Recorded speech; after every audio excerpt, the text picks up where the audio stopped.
President William Ruto's ambitious and aggressive tax regime is front and center of his administration's blueprint to deliver the lofty promises that Kenya Kwanza made to Kenyans. Ruto has vowed to reduce the country's debt significantly, but has been hit by the reality of tough economic times, marked by high unemployment, inflation, and skyrocketing cost of living. The president wants taxpayers to fund the country's budget and is seemingly going after luminaries and backers of the previous government who he believes have been evading tax. Even if they sponsor demonstrations so that they don't pay tax, I want to promise them they will pay tax. Ruto's tax juggernaut has turned out to be a political hot potato linked with the ongoing anti-government rallies led by Raila Odinga under the Azimio banner.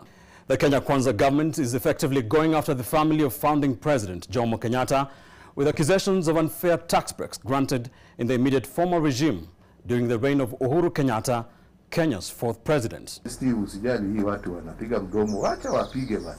Najua mtu ambaye hana kitu kingine ya kufanya lazima apige mdomo.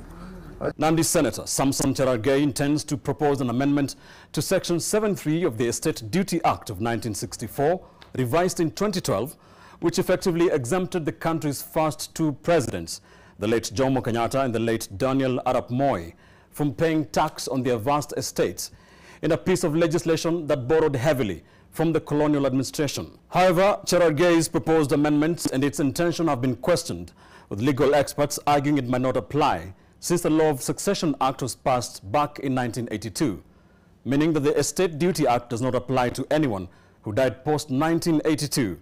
In this case, the late President Moi. The Kenyatta empire has also come under heavy fire from the Ruto regime over a tax break granted during the merger of NIC and CBA banks in 2019, exempting the merged bank connected to the Kenyatta family from paying share transfer tax to the tune of more than 300 million shillings. Tax exemptions are not an alien phenomenon, with official data indicating that the Kenya Revenue Authority loses more than 360 billion shillings annually to tax exemptions granted to various entities.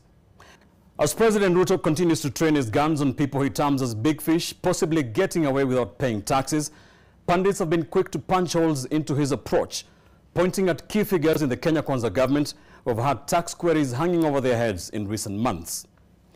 The Director of Public Prosecutions recently withdrew the 2.2 billion shilling tax evasion case against Communications Authority of Kenya Board Chairperson Mary Wambui Mungai, an ally of Ruto. In June 2022, the taxman shut down Keroche breweries for allegedly reneging on a 957 million shilling tax deal. A court battle took a political twist when the company's co-founder, Tabitha Karanja, joined politics. A key ally of President Ruto, Karanja is now the Nakuru senator, with the tax dispute still up in the air. Some analysts see the tax card as a double-edged sword, especially in a politically charged post-election environment, arguing that it could inadvertently breathe new life into Azimio's push to defy the state. But with a government in dire need of every tax coin it can collect and many political interests to balance, the president appears to be caught between a rock and a very hard place.